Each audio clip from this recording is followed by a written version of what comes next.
My husband died on our wedding night. The music had barely faded, the last guest still lingering near the ballroom doors, when everything fell apart. One moment, Daniel was laughing, his hand warm in mine. The next, he collapsed, silent, lifeless, before we could even begin our life together. By morning, I was no longer a bride. I was a widow. His family surrounded me with tearful faces and whispered condolences, but beneath their grief lay something colder. His mother clasped my hands and said softly, "Daniel was drowning in debt. He didn't want you to know. We'll take care of everything, but we need your help." I was 23, devastated and desperate to honor the man I had just lost. So I agreed. My name is Elena Whitmore, and every month for the next 5 years, I sent them $500, without question, without hesitation. I believed I was protecting Daniel's memory, paying off the burdens he had silently carried. They thanked me each time. They called me family. They called me devoted, but they never showed me proof. 5 years passed in quiet sacrifice, until one autumn afternoon, as I waited in line at a coffee shop, a stranger stepped beside me. He leaned close, his voice low and urgent. "Stop sending money," he whispered. I froze. "Check the camera."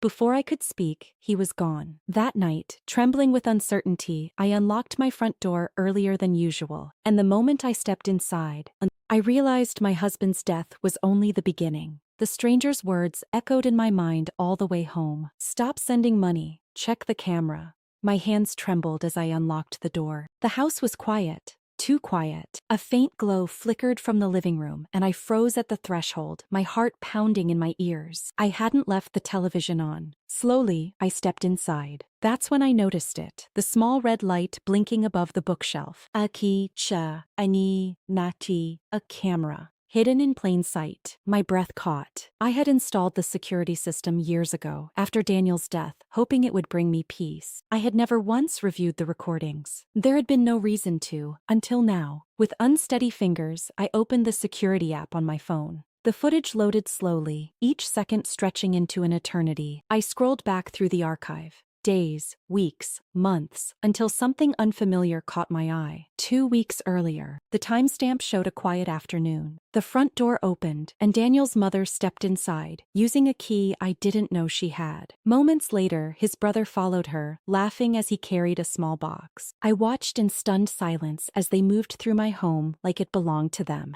Then I heard it. "We should keep this quiet," his mother said. His brother smirked. "Of course. As long as she keeps sending the money." My stomach dropped. But what they said next made my blood run cold. "She still believes Daniel is gone," she whispered. And in that moment, I realized the truth was far worse than grief. My hands trembled as I replayed the footage. "She still believes Daniel is gone." The words echoed through the silent room, hollow and terrifying. I stared at the screen, willing myself to breathe, to think, to understand what I had just heard. Gone. Believes. Not dead. A chill crawled up my spine. I rewound the recording and listened again, every syllable sharper this time. Daniel's mother moved calmly through my home, her voice cold, composed, utterly devoid of grief. "As long as she keeps sending the money, we're safe," she said. His brother laughed. "You should have seen her at the funeral. She never questioned a thing." Stomach twisted. The funeral. The closed casket, the rushed ceremony arranged entirely by his family. I remembered standing there in black, numb with shock, barely able to see through my tears. I had trusted them to handle everything. I had trusted him. But now, doubt seeped into every memory. That night, I couldn't sleep. I sat at my kitchen table until dawn, replaying the footage again and again, searching for proof, something undeniable, something real. And then I saw it. At the end of the recording, Daniel's mother placed the small box on my desk. His brother opened it, revealing a stack of envelopes, each labeled with my name and the amount I had sent. $500 every month for 5 years. His brother smirked. "She's been more useful to us dead than he ever was alive." I felt the air leave my lungs. Dead? No, not dead. Because deep down, beneath the fear and disbelief, a terrifying truth began to surface. If Daniel wasn't dead, then where was he? I didn't sleep that night. The footage replayed endlessly in my mind. Every word, every smirk, every lie. By morning, grief had hardened into something sharper. Clarity. If Daniel wasn't dead, then someone had staged his death. and his family had been living off my devotion ever since. I spent the next few days quietly gathering evidence. I saved every recording, every bank transfer, every message they had ever sent me. I spoke to no one. Not yet. Then I went back to the cemetery. The air was cold, the sky gray, and the wind rustled through the rows of headstones like whispered secrets. I stood before Daniel's grave, staring at the marble inscription that had defined my life for 5 years. Daniel Whitmore. Kinsain der Saini, Mainal Sai Mai. Beloved son and husband. My hands trembled as I knelt and brushed away fallen leaves. The soil was untouched. No settling. No signs of disturbance, and when I pressed my palm against the earth, Nama, it felt impossibly firm, as if nothing had ever been buried there at all. A chill swept through me. The closed casket, the rushed funeral, the way his family had insisted on handling everything themselves. I stepped back slowly, my heart pounding. Daniel Whitmore wasn't in that grave. That evening, I returned home and opened the security footage again, determined to uncover the truth. I scanned through hours of recordings until something new appeared. A recent entry. The front door opened quietly. A man stepped inside. He wore a cap pulled low over his face, his posture familiar, his movements unmistakable. He paused in the hallway, glancing toward the camera, and when he lifted his head, I stopped breathing. It was Daniel. My heart slammed against my ribs as the footage froze on his face. Daniel. Alive. 5 years of grief shattered in a single silent frame. I replayed the recording again and again, desperate to prove my eyes were deceiving me. But the truth refused to blur. The tilt of his head, the familiar scar near his temple, the way he moved through the hallway like he had never left, it was unmistakably him. He hadn't died.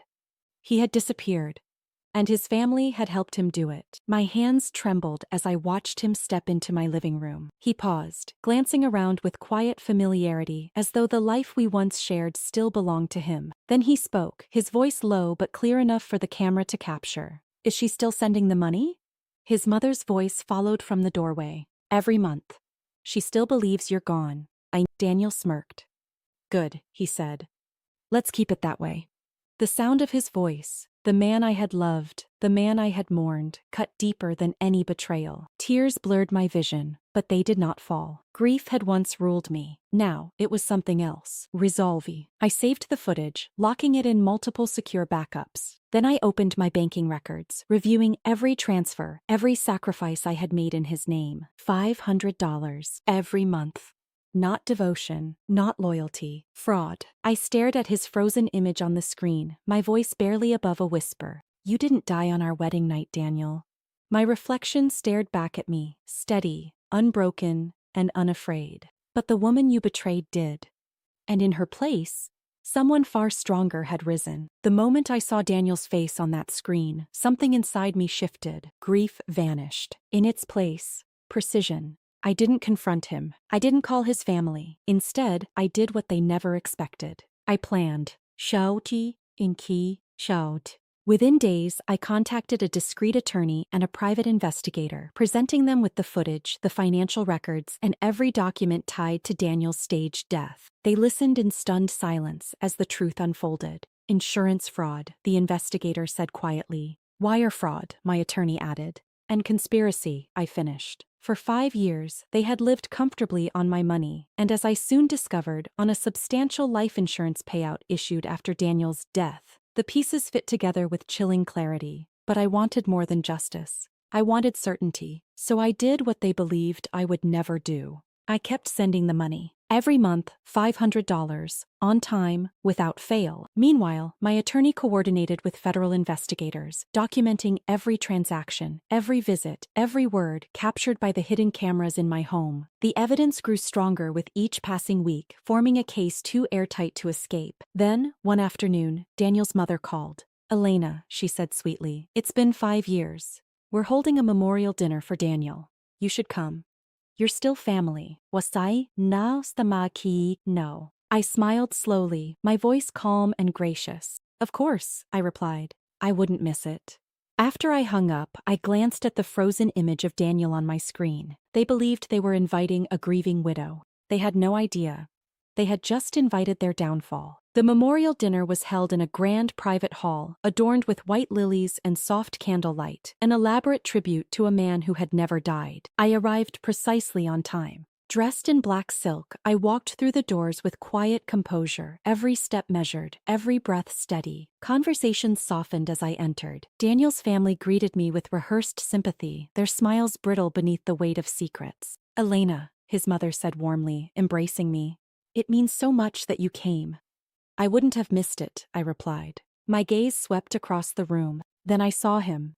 Daniel stood near the back, partially hidden in the shadows, dressed in a dark suit. His posture stiffened when our eyes met. Shock flashed across his face, followed quickly by fear. He hadn't expected me to know. He hadn't expected me to come prepared. I lifted my glass calmly. "To Daniel Whitmore," I said, my voice clear and steady. "A husband mourned, and a man reborn."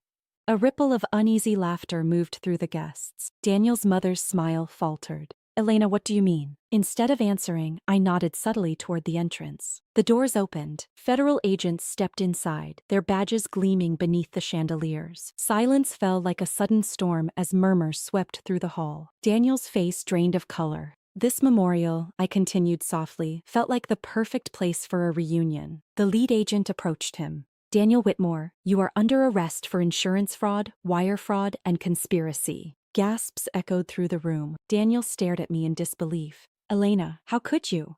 I met his gaze, calm and unwavering. "You died on our wedding night," I said quietly. "And tonight, so did your lies."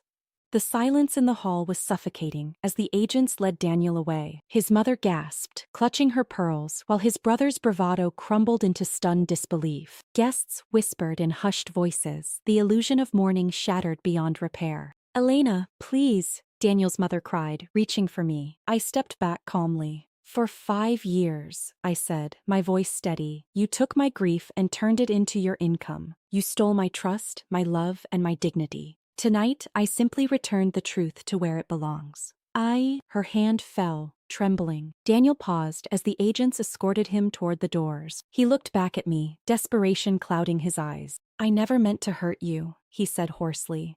I met his gaze without emotion. "You already did," I replied. The doors closed behind him with a quiet finality, sealing the end of a lie that had defined my life. In the weeks that followed, the investigation uncovered everything: insurance fraud, conspiracy, and years of deception. Every dollar I had sent was documented and returned, along with the life insurance payout they had stolen. Justice was not loud or triumphant. It was quiet, certain, complete.